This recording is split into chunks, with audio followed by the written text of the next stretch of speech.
El teléfono vibraba en el bolsillo de la limpiadora como si fuera un aviso de una vida que no podía esperar. Ella lo sacó con manos curtidas por el trabajo y una mezcla de jabón y café impregnada en la piel. Marta García, 29 años, limpiadora del Hotel Gran Vela en el centro de Madrid. Se apartó tras una cortina mientras el pasillo seguía impecable y el olor a cera recién aplicada flotaba en el aire. En la línea, una voz del hospital decía palabras con una cortesía fría que no curaba nada. Lista de espera, referencia y la cifra que nadie quería pronunciar. Al otro lado del vidrio, Alejandro Vega, 62 años, propietario de la cadena que atravesaba generaciones y uno de los hombres más ricos de la ciudad, había ido esa tarde a fingir ser un huésped normal para evaluar la ética de trabajo del equipo. Lo que no había planeado era escuchar con claridad, sin querer, la conversación de Marta con el hospital y sentir que cada número en su libreta valía menos que el sonido quebrado de su voz. El test que era para medir honestidad se convirtió en una prueba de humanidad. ¿Qué ocurre cuando un experimento pensado para desenmascarar fallos administrativos tropieza con una petición urgente de dignidad? Si quieres saber cómo una llamada a medias cambió políticas y salvó una vida, quédate hasta el final y descubre la decisión que nadie esperaba. Alejandro no era cualquiera. 62 años, empresario del sector hotelero, con edificios que brillaban en mapas turísticos y cuentas que parecían no terminar.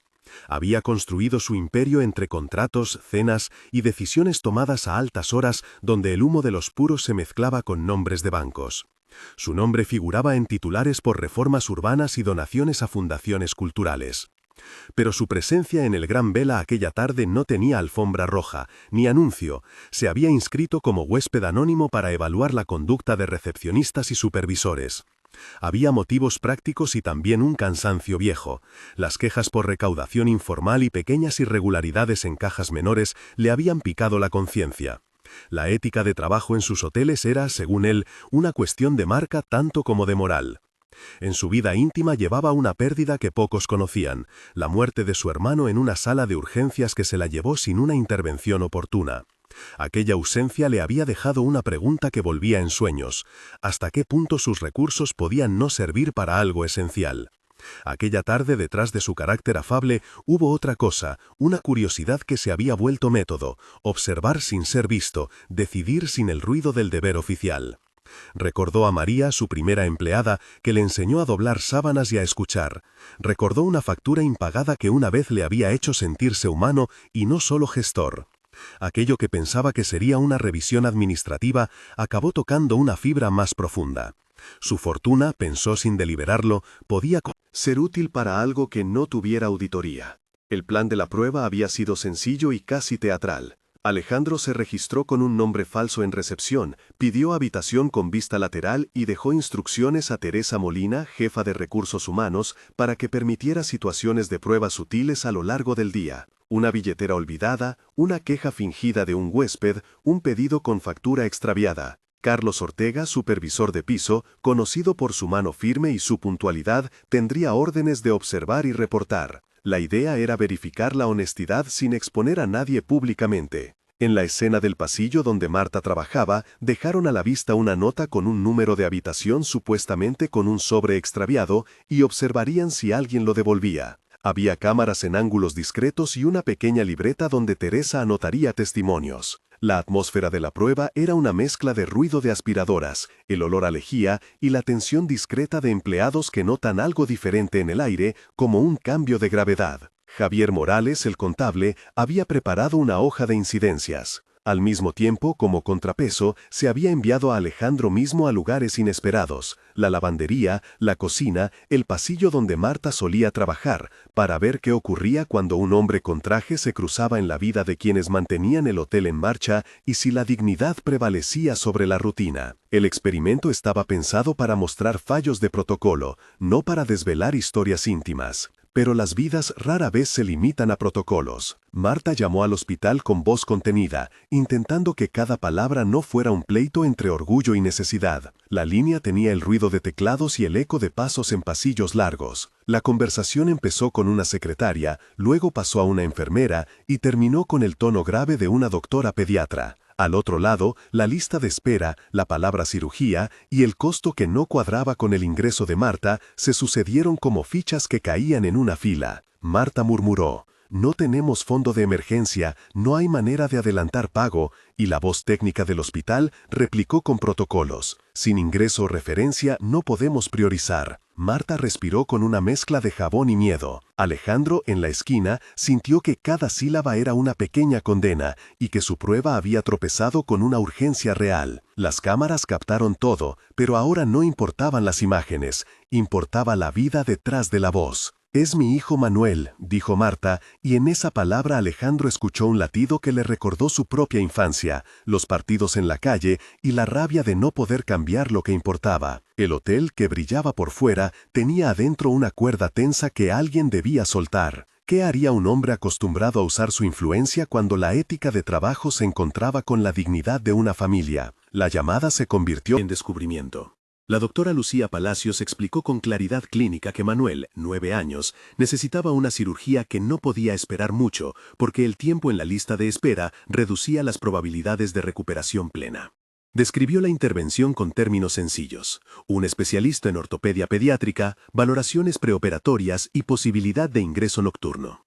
Marta repitió números, fechas y la fría frase «lista de espera» como si la dijera con una capa de incredulidad. Alejandro miró la libreta de incidencias en la que Javier había tachado una caja por protocolo y dejó la pluma temblando. Fue un momento de tensión máxima, el primero de 3 que cambiarían el guión. La sala parecía respirar con él. El sonido distante de una máquina aspiradora marcaba un tempo que le obligaba a decidir si seguir siendo observador o intervenir. Las consecuencias eran concretas: sin un ingreso y sin referencia, no habría prioridad. Marta ofreció testimonios de visitas previas, detalló la precariedad de su contrato y cómo sus jornadas largas impedían recaudar lo necesario para un fondo de emergencia familiar. La doctora, con voz ahora cargada de empatía, sugirió vías: buscar una referencia de especialista, activar una recaudación local o contactar una ONG. Alejandro sintió el peso de su cuenta bancaria y a la vez una urgencia moral que no permitía esperar a procedimientos largos. La prueba había dejado de ser un experimento, era una elección. Decidió actuar en caliente. Volvió a su habitación y, sin revelar su identidad real, habló con Teresa y Carlos. Abrió la conversación con una inmensa honestidad que no estaba en el libreto del experimento. «Hay una emergencia real», dijo.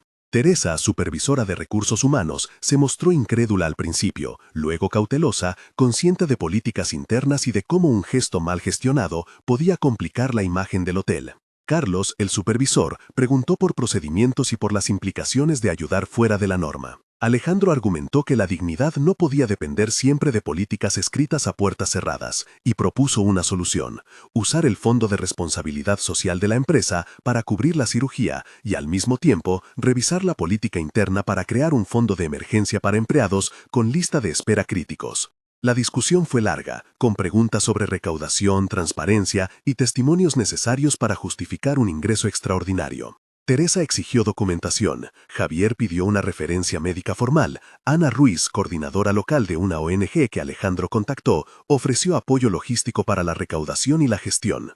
Se trazó un plan que mezclaba legalidad y humanidad, una recaudación interna inicial, contacto con el hospital para priorizar la fecha de cirugía de Manuel y la gestión de una referencia a un especialista que podía operar en plazos más cortos si se garantizaba el ingreso. En el proceso, Alejandro confesó su motivación: no era solo reparar un fallo, era cambiar una cultura. Marta, a quien todavía no habían enfrentado con la verdad, podría perder la dignidad si la ayuda llegaba sin explicaciones. La solución debía preservar su privacidad.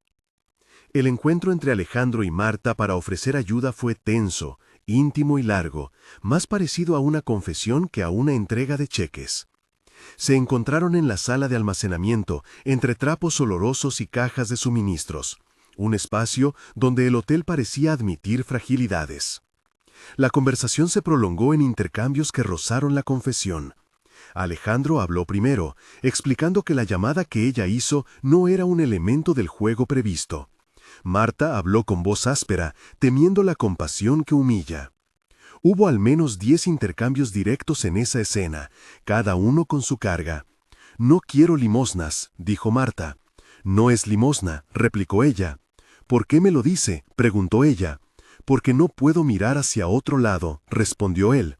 Mi nombre no importa, añadió, porque lo que importa es que Manuel tenga cirugía. Marta volvió a pedir confirmar detalles. Preguntó por la política interna. ¿Esto será público? Alejandro aseguró que la recaudación inicial sería discreta y que la política interna cambiaría para tener un fondo de emergencia oficial con transparencia. Teresa intervino explicando procedimientos de recaudación y cómo se documentaría todo con testimonios y referencias médicas.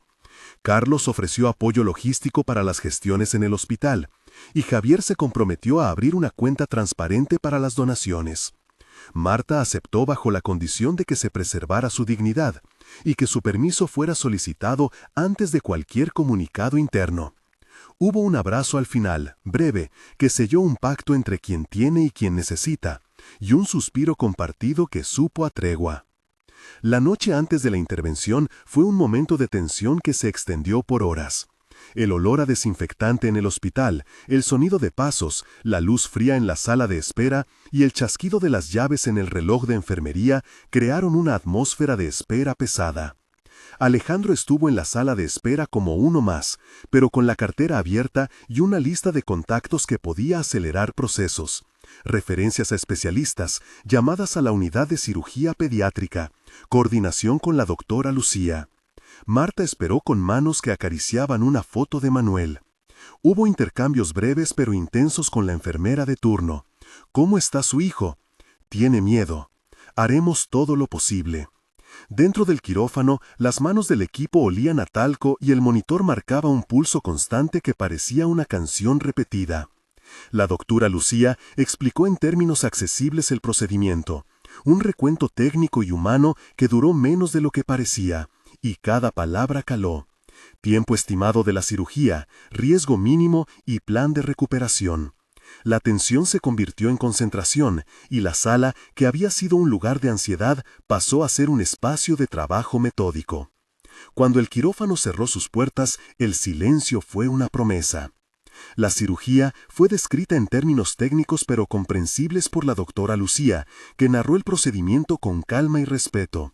Una intervención de corrección ortopédica menor con posible ingreso de 24 a 48 horas, anestesia general con monitorización continua y procedimientos de control del dolor posoperatorio. El equipo trabajó con precisión. Se habló de técnicas de fijación y de la importancia de la rehabilitación temprana. En la sala de espera, Alejandro miró fotos y firmó documentos, mientras Teresa gestionaba la recaudación inicial con Ana Ruiz y Javier Morales. Hubo comunicaciones telefónicas con la aseguradora y llamadas para asegurar la disponibilidad de un especialista que pudiera hacer una referencia que acortara la lista de espera. Después de la intervención, la recuperación de Manuel fue lenta pero evidente. El color volvió al rostro del niño, el dolor fue controlado, y la primera sonrisa apareció como una pequeña victoria. Marta agradeció con lágrimas que mojaron la camiseta de la posición de trabajo. La comunidad del hotel reaccionó. Empleados ofrecieron testimonio sobre la dedicación de Marta, algunos donaron y otros ofrecieron horarios para que pudiera acompañar a su hijo. Esa dinámica empezó a transformar percepciones. No era una caridad puntual, sino un reconocimiento de dignidad. Alejandro participó en las visitas de control, hablando con el especialista sobre los tiempos de rehabilitación y sobre cómo coordinar seguimientos sin que Marta perdiera su empleo. Se implementó al fin una referencia directa con el hospital que redujo el tiempo de espera para casos similares. Hubo 3 momentos de tensión máxima que obligaron a decisiones rápidas. El primero fue la llamada inicial que puso en evidencia la lista de espera y la falta de un fondo de emergencia. El segundo ocurrió cuando Teresa pidió documentación y Alejandro debió decidir cuánto de su anonimato estaba dispuesto a sacrificar para acelerar el proceso. En ese aire de espera, Teresa dijo, si esto se hace mal, podemos perjudicar al hotel, y Alejandro respondió, si no lo hacemos, perjudicaremos a una familia. El tercero fue en plena sala de espera, cuando un médico pidió confirmación de ingreso y la cuenta de recaudación todavía no tenía el monto total. En esos minutos, la palabra recaudación se convirtió en una carrera contra el reloj. Cada uno de esos momentos duró como un soplo largo, con decisiones que pesaban entre moral y procedimiento. Las conversaciones fueron intensas, con voces que subían y bajaban, con lágrimas y con números, hasta que una transferencia puntual llegó y la puerta del quirófano se abrió de nuevo. Esos episodios no solo mostraron tensión, mostraron que la acción podía existir aún dentro de estructuras rígidas. Los días siguientes a la cirugía fueron de recuperación y de redefinición de políticas. Primero, hubo una semana de controles, visitas y ajustes. La fisioterapia inició con ejercicios sencillos y un especialista asignado recomendó sesiones semanales. Alejandro y Teresa trabajaron en el documento que instituiría el Fondo de Emergencia Oficial, con reglas claras de acceso, requisitos de referencia médica y procesos de recaudación transparentes. Javier preparó cuentas y registros. Ana escribió una guía de testimonios para preservar la privacidad y a la vez documentar casos de ayuda. El hospital, después de recibir testimonios y la referencia formal, modificó protocolos para que casos pediátricos con urgencia fueran reevaluados si había esfuerzo institucional que justificara priorización en la lista de espera.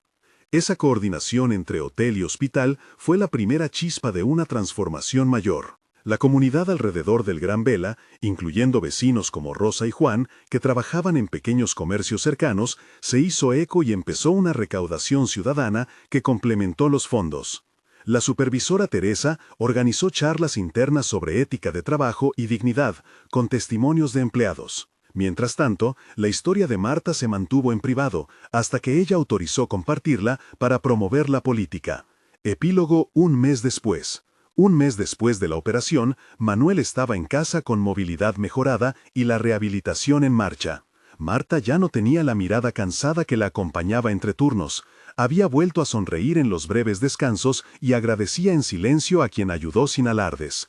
El fondo de emergencia quedó constituido como una cuenta separada en el banco, donde Javier colocó un audit trail y una política interna que definía criterios, procedimientos de referencia y un comité plural para revisar solicitudes.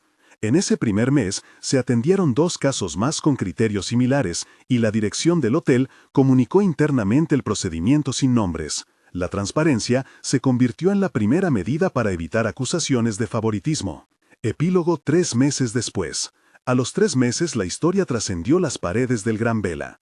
Un pequeño reportaje local recogió testimonios sobre cómo la colaboración entre una empresa y un hospital había alterado la lista de espera para casos urgentes. Teresa recibió llamadas de otros hoteles y pequeñas empresas interesadas en replicar la política. La recaudación ciudadana complementó el fondo y Ana Ruiz organizó una campaña de sensibilización que involucró a escuelas y pequeñas ONGs. La política interna fue formalizada con cláusulas sobre dignidad y privacidad y se estableció un mecanismo de rendición de cuentas que incluía testimonios anónimos para garantizar que las ayudas respondieran a necesidades reales. Alejandro, que había ido para observar honestidades, tuvo que reaprender a explicar su papel y lo hizo sin ostentación, insistiendo en que la transformación era colectiva. Epílogo 6 meses después. 6 meses más tarde, el hotel presentó un informe de impacto. El fondo de emergencia había ayudado a 8 empleados y sus familias. La coordinación con el hospital había acortado los tiempos de lista de espera en casos pediátricos urgentes y se había generado una política interna que otros establecimientos empezaron a consultar. La transformación no borró las fallas del sistema público de salud ni resolvió todas las listas de espera, pero mostró que la acción responsable desde el sector privado, administrada con transparencia y respeto por la dignidad, puede convertirse en política que cambia vidas. Marta, ahora promovida a encargada de un turno por antigüedad y por su desempeño, ofreció testimonios que ayudaron a humanizar el proceso. Alejandro experimentó una reparación personal que no estaba en una sensación de congruencia entre recursos y propósito que lo llevó a impulsar una fundación que, con Ana y Teresa como parte del consejo, trabajaría en políticas de fondo de emergencia para trabajadores. Si te ha conmovido esta historia y sientes ese nudo en el pecho que Marta sintió al coger el teléfono, cuéntanos en los comentarios. ¿Cuándo? Empieza tu mensaje con esa palabra y comparte un gesto de bondad que marcó tu vida. Tus palabras ayudan a crear comunidad y a inspirar acciones que pueden convertirse en políticas. Si valoras relatos bien investigados y con seguimiento real, suscríbete para no perder historias como esta donde la ética de trabajo se encuentra con la dignidad. Ahora volvemos a la imagen final de la que partimos. Al cerrar este relato, queda una idea simple y contundente. A veces, una prueba que comienza en el teatro de lo cotidiano termina por revelar aquello que salva el alma de una comunidad. El teléfono que vibró en el bolsillo de Marta dejó de ser alarma para ser puente. La recaudación fue el medio y la política interna la garantía de que el gesto no sería flor de un día sino norma. No mirar hacia otro lado y convertir recursos en responsabilidad con transparencia fue la lección. Si una persona con medios decide escuchar, puede cambiar listas de espera y sobre todo, preservar dignidad. Si esta historia te tocó, comparte y suscríbete para seguir viendo cómo pequeños actos organizados pueden transformar instituciones y salvar vidas.